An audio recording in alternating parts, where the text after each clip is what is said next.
Welcome to the Freedom and Prosperity Podcast with your host, Desi Arnaz. Join us as we explore the journeys of top achievers who share strategies and stories about their success and living life on their own terms. Get ready to be inspired. Well, hello and welcome back, guys. I am Desi Arnaz, and I am your host here at the Freedom and Prosperity Podcast, and I'm really excited to be able to bring you another excellent interview here with a wonderful gentleman that I've just had a chance to spend a few minutes with and to get to enjoy his story. I think you guys are going to love it. I love his name.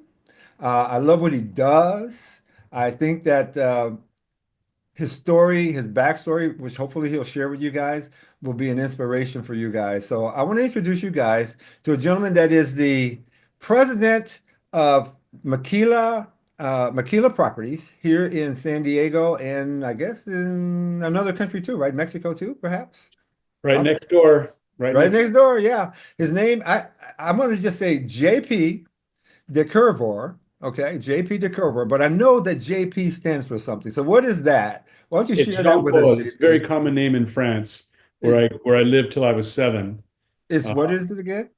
De Curvor or Jean-Paul. They say Jean-Paul. Oh, I like it. My little brother still calls me Jean-Paul, Jean-Paul. I like it. I like it. And you said you lived there till you were 7, huh? Yeah. Then we came to the United States. First went to Mexico. My mother is a Mexican citizen, and so we had to get our paperwork figured out. And then she came across the border and went to UCSD and was working on a PhD there. Single mom of 3. Wow. And she ended up dropping me off every morning through junior high school, 72, 73, 74. I was supposed to go to Horace Mann Junior High School, which was a little rough. And she dropped me off at Muirlands Junior High School here in La Jolla, right by where I live now, which wasn't far from UCSD. And I always vowed when I was a kid there, and they made fun of me because I lived, way out east. I had to take the bus out there. It took me about an hour and a half to get home, maybe 2 hours. Had to take the 30 down to the 5, down to the 5 to out to El Cajon Boulevard. Yeah. So that's why I did so well in school, though, because I had a lot of time on that bus to read and do my homework. But I did pretty well in school. Your mother was committed. She was to your success. Boy, oh boy. She was very committed to an education, and she ended up getting 2 master's degrees from UCSD and teaching French and Spanish at at Mesa College. Okay. So are you bilingual too? Yeah, I'm trilingual. I lived in France till I was 7, so I got it easily on that. And then I worked down in Mexico now for 35 years, more than that actually. I worked on a farm down in Ensenada, picking strawberries with my other French-speaking cousins when I was a kid, and then I did a company. I had a company of my own called Scorpio Surfing Tours with a couple buddies, and we rented planes out of Ensenada Airport and flew them down to the islands and points and surfed all over Baja California. Oh my gosh! Yeah, so I got to discover some surf spots that nobody ever was the first one to surf. Natividad, a couple places. It's a little island with a fishing and abalone and lobster fishing camp on it. Yeah. And, so that's kind of where I learned my Spanish and learned about Mexican business, and then went back to school. My whole family is chemists. My great grandfather and my grandfather both worked at a copper mine down in Mexico, and they married local women. So although my name is French and my grandfather's and my great grandfather's name are French, they married local women that were born in Mexico. And my mother also was born in Mexico. But her name is Edith Flourier, so she's very French. She looks French. And I'm French Mexican, and turns out a quarter, according to 23andMe, Egyptian. Oh, no kidding. No. So I'm quite a mutt. But so languages came easily to me, and that's kind of why I ended up, even though I didn't really like the chemistry jobs, lab, I decided to go back and get an MBA in international business, and speaking French and Spanish really helped me out with that. So your company is It's Maquila, right? Maquila. That's Maquila. how it's Maquila Maquila. Properties. And so what is it Right. that your company does? So a maquila is a Mexican manufacturing plant, typically owned by Americans, but at least for Europe, either Europeans or Asians mostly. They're not typically owned by a Mexican, and they take raw materials and intermediary products, and assemble them typically, and then ship them to the United States for final use. So. Mhm. Uh, Before there was a free trade agreement, there was what was called the Maquila program, which was established in the 60s. There used to be a program where Mexican immigrant laborers could come and work on the farms. It was called the Bracero program. And they Mhm. would come in bond. They would pay a bond at the border and promise to go back to Mexico when they're done, and they would go out and work in the fields. And that ended in 1967. And that's when they decided they needed to put all these kids that were coming back from the United States to work. And they set up this program so that the Maquila program, so that you could bring into Mexico duty free, which Mexico's always had very high duties, Yeah. high value added tax. So you could bring stuff into Mexico duty free as long as you promise to re-export it. And just like the people, you put a bond up to make sure that you re-export it. That's why it's called the in bond industry, or the Maquila industry. Yeah. And so your company just picked up that name, and it really makes sense because in essence, that's what you are doing, right? You own a company that you help companies that are not locally owned. Is that correct? Most Some of them that do now it's real estate. So I was a chemist, so my first job was really working with a chemical company, Hawking International. They were in South Bay, and they made chemicals for the fishing industry back then. I learned a lot about that. So they wanted to set up a manufacturing plant in Mexico to save money on labor. And Hmm. so I helped them do that. And I realized after all the work, which I was doing the material safety data sheets, translating them, and getting all the Mexican permits to do the work that we were doing down there, which was chemicals for the fishing industry. Like, I didn't know if you knew this, but when these boats go out for tuna fishing out to Guam or wherever they're going to go fishing, they fill up their gas tanks with diesel, and on the way back, they clean out the diesel tanks and then fill them up with fish. No, I didn't know that. And one of the things that you had to do was not only clean it and degrease it and all that stuff, but the fish flop around and they make a bunch of bubbles. So you have a defoamer, and then the seiners also used dye bags to try and corral the fish. So these guys made those materials, made those chemicals for the fishing industry, and it was pretty competitive. So they went to Mexico to try and save some money on labor. And I realized pretty quickly that the lady who really didn't know what she was doing, who did the real estate deal, made more money than I did. I went, any dummy can do that. I'm going to do that. And so that's how I got into the real estate business. And my first commission was on that deal. It was $20,000. It was like, wow, I thought that Yeah. I was charging $50 for my consulting an hour, and I thought that was really something. This is about 35 Yeah. years ago, and it's grown from there. Uh, we've done many of the largest transactions on industrial real estate in Tijuana over the years. Uh, Jacuzzi would be some of the names that you might know. Some of them, like Okay. Wilson Great Batch Technologies, Merit Medical, um, So Jonathan you helped them Furniture. get their footing in Mexico, is that right? Yeah, well, there's different levels of service. There's just the real estate, which is actually the most lucrative part typically, Hmm. which is just, find the real estate, figure out what the requirements are in terms of power, clear height, dock doors, all the requirements that you need for Hmm. your manufacturing plant, how much water you need, et cetera. And then finding options for those companies down there, or building one to suit Hmm. is one part of the business. In the past, and I haven't been doing it as much lately, but I also opened a company called Cost Plus Manufacturing Services, where we would get the permits and do all of the uh, setup for and administration for these companies. Get their Maquila program, which was basically a list of all the equipment you're going to be bringing in and all the raw Hmm. material, and then promises to send them back out and getting a bond for that. getting your relationships with the customs brokers. Um, the real estate is actually the easiest part and also Yeah. the most lucrative part. So I focused on that quite a bit. Well, you know what, JP, I can tell you, I read this book. It's called Who, Not How, right? And what I hear you saying is that you can be a who for a person. A who, based on this book, is a person that can get things done that maybe I cannot do, or maybe I don't want to do. And if there's a person that actually has that as a skill set, I bring them into my orbit. You know what I mean? Yeah, And I see. I see what you're yeah, saying. And yeah, it's funny because I used to say something like that. I say it's not, there's people that are know who's and there's people that are know how's. I put it yes, that way. yes. Where, and in Mexico, you get a lot of know who's.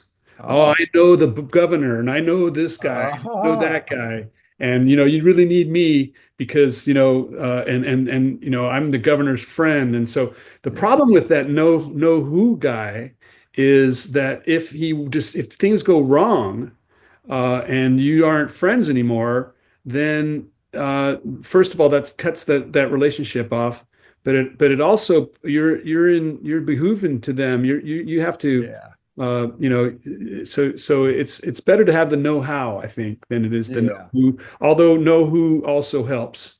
yeah. Well, Please. know who, if Where know who, if know, I don't know this because I've never thought of it at the level you're talking about. But if a know who knows their place, their job is to make that connection, right? That's it, and they should be done, in my opinion. yeah.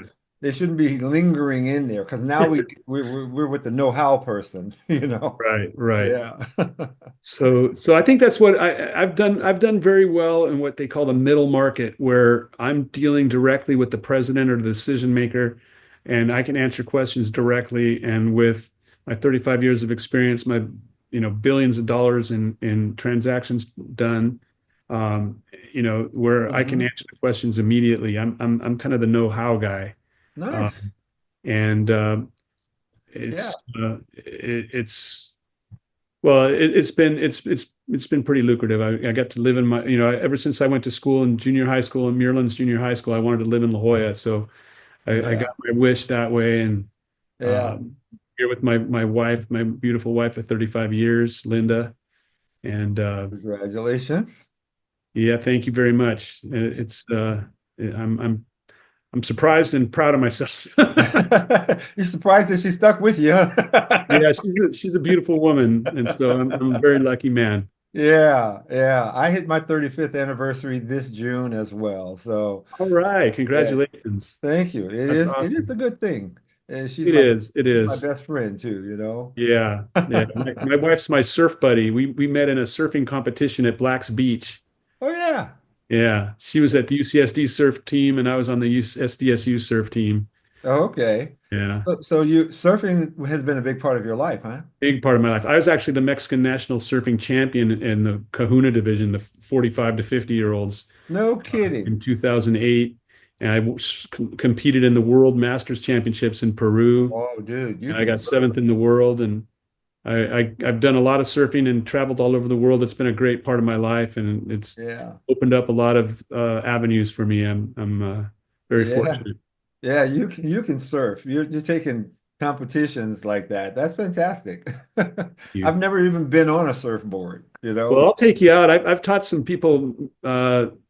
I don't know if I'm quite as old as we are, but Yeah. Yeah, I'm I pretty taught old. my professor at San Diego State how to surf, and he was probably 50 or something. But Oh, okay. Yeah.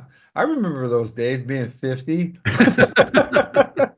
yeah, maybe we can get you on a boogie board or on a Yeah, soft. there you go. I've done that. Boogie boards are Oh, probably okay. more All my right. speed. There we go. There we go. Yeah, I've got I have a bad hip right now. I haven't been able to surf. oh, So and I'm trying that to get, must I'm gonna get a new hip in December here, I think. okay. It's planned. Yeah. Yeah, that must make you just drive you nuts that you can't do something that you're so passionate about.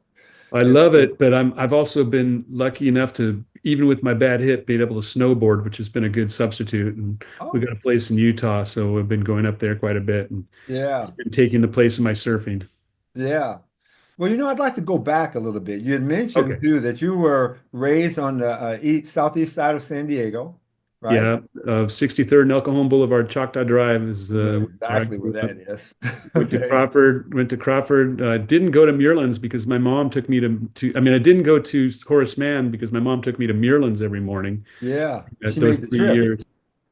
And because a lot of folks they look at you, my podcast is the Freedom and Prosperity podcast, right? They look at your prosperity that you have achieved in your life, and they sometimes they assume that you were just born with a silver spoon, but that's not the Yeah. case, right? Well, I feel like I'm very, very fortunate because my mother and my family is all very well educated. And so I definitely had a leg up. I mean, and when we go to sit around the table and, somebody would ask, why is the sky blue or whatever the question was, my mom would just not let it just drift off. She would say, here's our encyclopedia. Let's go over there and find out why. I And love it. so we've always been, and my great grandfather and my grandfather were both metallurgists and worked in a copper mine in Mexico. Hmm. And so education, I think, was just been a huge, we didn't start out with a bunch of money, but Hmm. we did start out with, a loving family that had a lot of education and desire for learning and Yeah. scientifically based. So Yeah. my mom gave me in 85 when I graduated with my chemistry degree, she gave me a Macintosh computer, one of those 9-inch black and white Oh screens. yeah, I remember those. Remember that? And so that, I was ahead of the game with that too. So having the tools and the education um, really is a huge advantage. Yeah, Uh, yeah, it is.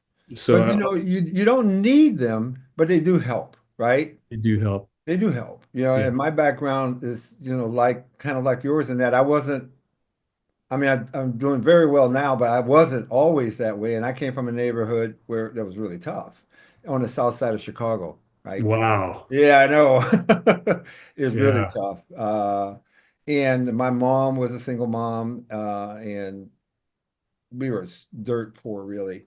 But like you, my mom, one thing that she did have was we always had encyclopedias. And my mom sounds a lot like your mom in that she would not let those questions drift. She would point us to the encyclopedia and we would figure it out, right? So Right. at least I learned the value of doing some research and really looking into the answers. Yeah. And I think that that's really a lesson, a life lesson that people can take, some of our listeners can take, right? You Yeah. don't necessarily need to come from a family with deep educational roots. My family certainly wasn't, but yours Yeah. was. But yet they came through with the same values, and that is education is important. And Yeah. you can educate a lot of things you can educate yourself on, a lot of things, Absolutely. right? Like Abraham Lincoln, Yeah. Frederick Douglass. These guys educated themselves, and I have Yeah. a lot of respect for them. Yeah. Yeah. So, I went to university as well, but I dropped out in my senior year. Oh, I never graduated. I was studying accounting and I actually got a job in an accounting department at a big corporation, a place called right. Nalco Chemical Company. Oh And yeah. yeah, I got a job there and I decided, nah, I don't think I want to be an accountant because I was working there. And I said, nah, I don't even want to do this. And so I quit school. And Wow. I became an entrepreneur. You Yeah, joined the ranks of Bill Gates and Elon Musk and a lot of these other guys that never finished their college careers because they got a job. yeah, that's exactly right. Yeah, I got a job, and I didn't want the job either, so I started a business as a young man, Yeah. and that's been my background. And it Nice. seems like to me the fact that you didn't follow the traditional go get a job and stay there for 40 years path I think that's the reason, in my opinion, and I don't know if you agree with this or not, but I think that's the reason that you have done well in your life. What would you think on that? What's your thoughts on I, that? I would say that's absolutely true. I mean, everything that I did, like when I was doing my surfing tours, I ended up, I flew down all over Baja California, and I knew where Baja was, and I knew where all the coast was, and everything else. I ended up getting a job with British Petroleum as a consultant to help site a liquid natural gas plant because I knew where all the reefs were and where everything was. So it actually, just having a curious mind and always learning you know, you don't need to have a college degree. And certainly now, especially, I would say that the college degree is great in certain areas. It can be very lucrative and if you learn things, but you know, I don't think it's required. And I think you can do a lot on your own nowadays. And with artificial intelligence, I mean, I gotta say, I use it all the time now. Okay. I'm on Grok, and somebody says, "Hey, I need a proposal for, project management of this build-a-suit project," and you just ask Grok, and it'll spit something out, and then you can go through and refine it yourself. But Yeah. a really good start. It saves me hours and hours and hours. I'm much more productive. I don't know if you're using AI in any of your. I have not yet, but you're making me realize that I need to. Well, it's just you can just talk to it. It's pretty wild. There's so much knowledge in the internet now, and you have to realize it's going to have the same types of problems as a Google search does. It'll give you it'll spit out some stuff that isn't important at all, Yeah. not relevant to your query. Yeah. But especially if you know about you can fine tune the stuff, but it is biased, just like, and it has hallucinations of all things. It's almost like almost like you got a savant drug addict dude that you can ask questions to, that's right there, but it'll That's get you funny. started, and a lot of times it'll give you the web pages they're getting the information from, and then you can make some Sure. informed decisions as to whether you want to use that directly or if you want to do something else or look at some other source. I mean, I'm not an expert in it at all, and I probably need to work on it more, but I think it's a huge thing. I mean, I don't know if you did you ever read The Singularity?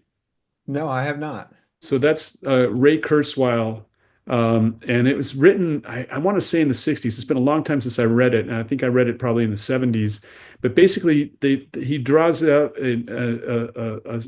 from the beginning of time, he has a graph that ends up at what's called the singularity. And he times it as something like 2030, 2035, somewhere in that range. I can't remember exactly, but it's coming right up. And that's what Hmm. he predicts in the 60s or 70s when he wrote this. He was the futurist at Google, Okay. right?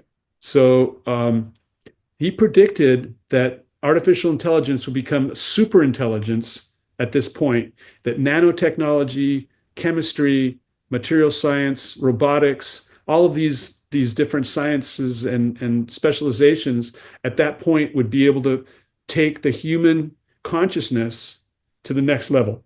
My And goodness. he's been pretty right on as far as the timing. I mean, he starts at the Big Bang, so that's pretty good Oh, extrapolation yeah. to get it.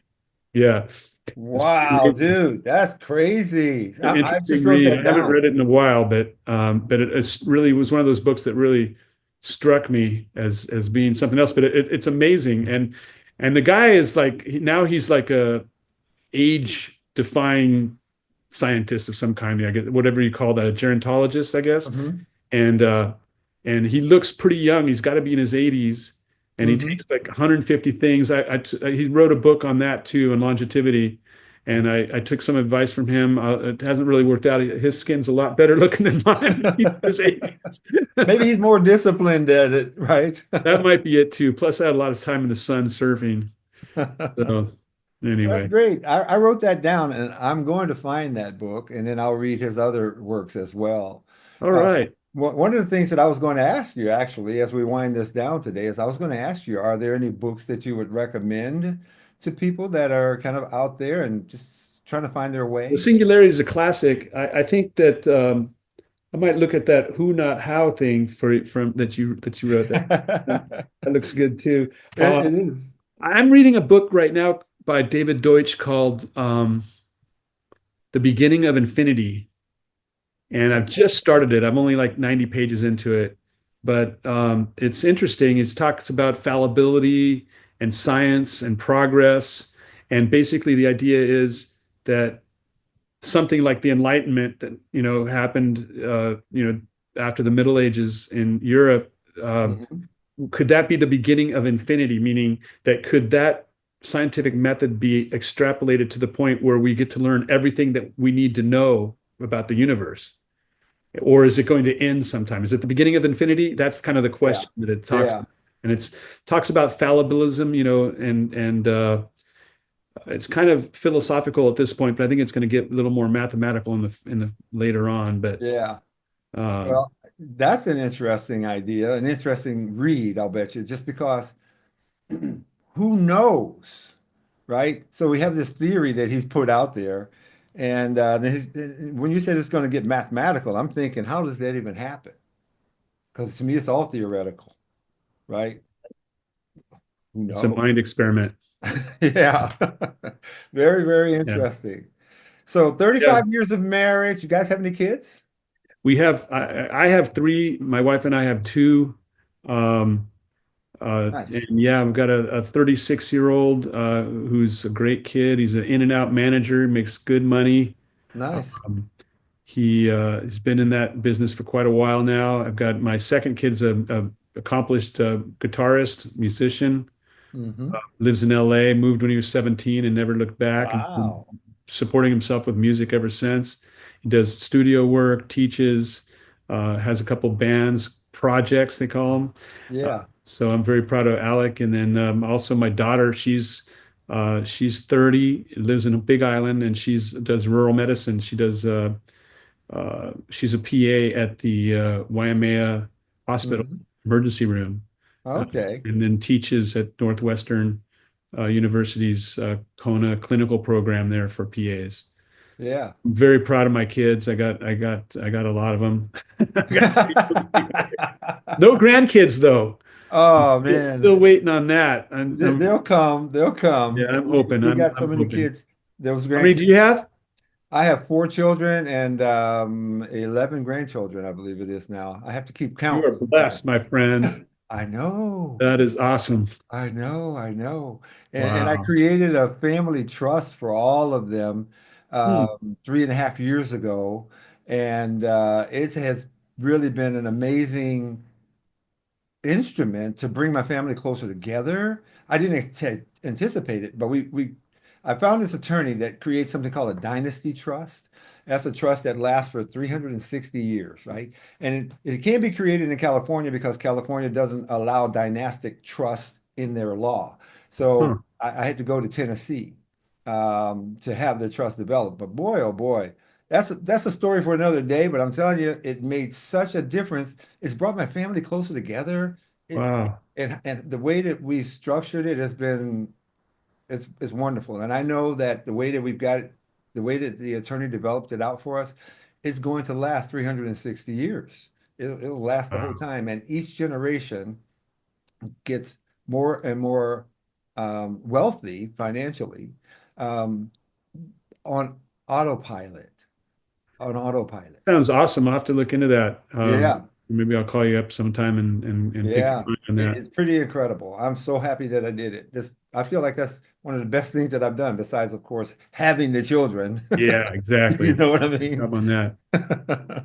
Yeah, I mean, I know that one of the things that you'd like to do on this is, kind of see if there's some ideas that you can impart on the future generations. Yes. And one of the things that I think is important is obviously the curiosity part of it. And my mom always said, you know, I'm just too curious to stop. She's 89, 87, and just gung ho all the time, goes walking to the zoo all the time, and Oh my a goodness. great person. Um, so curiosity, I think, is important.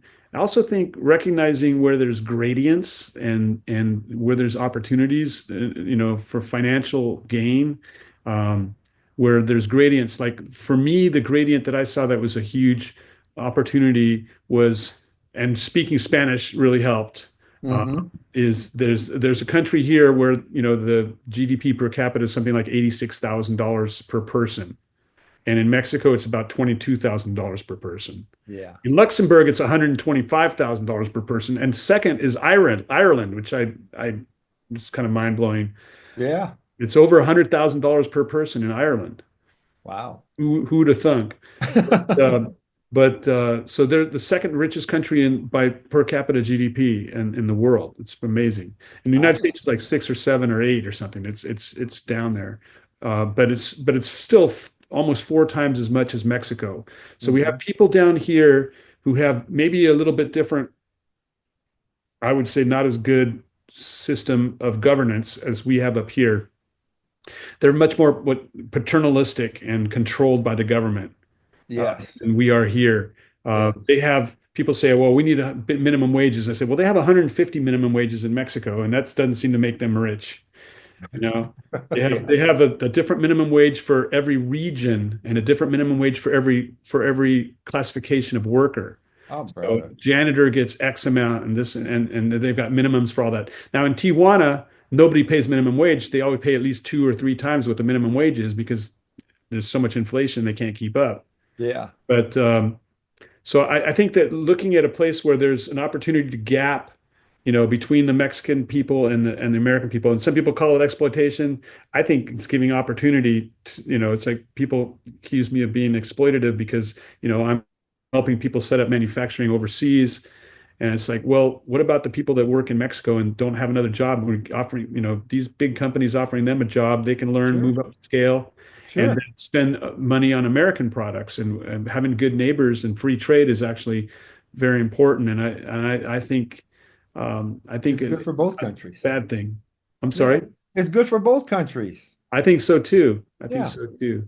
Yeah. Although there's some questions about that running around our government right now. I know there are questions like that. And of course, if we can have manufacturing here, it makes sense. But they are our neighbors, and there is opportunity there. I look at it as opportunity, just like you do, and you can definitely help people in that way.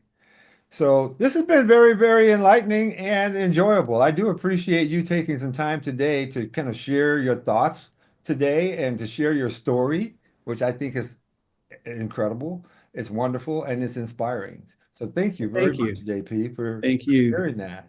And so I'm going to go ahead and say for you guys that have been watching this episode today, how can people reach out to you, JP, if they'd like to know more about you, or maybe even have you help them get set up in one of these countries? Yeah. So my company is Maquila Properties. That's Maquila. And it's maquilaproperties.com. Or my phone number is 858-551-8000. That's 551-8000 in the 858 area code. That's my office line. And those would probably be the best ways to reach me, or on LinkedIn. I think that you had my bio from the LinkedIn. Yes. Yeah, that's So- where I met you, on LinkedIn. So- Right. Yeah. Yeah, he's all over LinkedIn, guys. So you guys can definitely find him there. Yeah. I'm easy to find on LinkedIn. Yeah. I try to be more active on it, but I've got to go down to Mexico all the time too. So, but it's a Yeah. great source. LinkedIn has been a great source of leads and reconnection with people that I may have lost touch with when they moved from one company to another. Mhm. But so it's been a really interesting thing. Yeah, I do enjoy being on LinkedIn too. So much more than some of the other social media platforms. So Yeah, I get I'll more have to agree value with from that. LinkedIn. All right. Well, thank Right. you again, sir, for sharing with us today your story. And for you guys that are watching here today, I want to thank you all for joining us. I hope you enjoy this episode. Reach out to my friend JP here if you have any questions, or if you're thinking about maybe setting up a business in Mexico, or here, right? Or here, I guess you can help him find. I really add a lot more value down there. Okay. Up right. here, there's a lot of folks, accountants and lawyers that are a lot better versed in the California system. And you got to focus on those things where you add the most value, right? Sure. So So you can be our who down in Mexico. I'm your who. I'm your who-how. To make it work. Yep, that's Well, right. thank you very much again, my friend. Thank you for coming on. Thank you. I would just say this: God bless you and what you're doing and your family. And again, congratulations, 35 years of marriage. And to you. Thank And you. It's a thank you very wonderful much. thing. So, Cheers. guys, we'll see you guys on the next episode. Right. Bye-bye. Thanks for tuning in to the Freedom and Prosperity Podcast with Desi Arnaz. Want to share your success story with our audience? Head over to freedomandprosperitypodcast.com/guest and apply to be our next guest.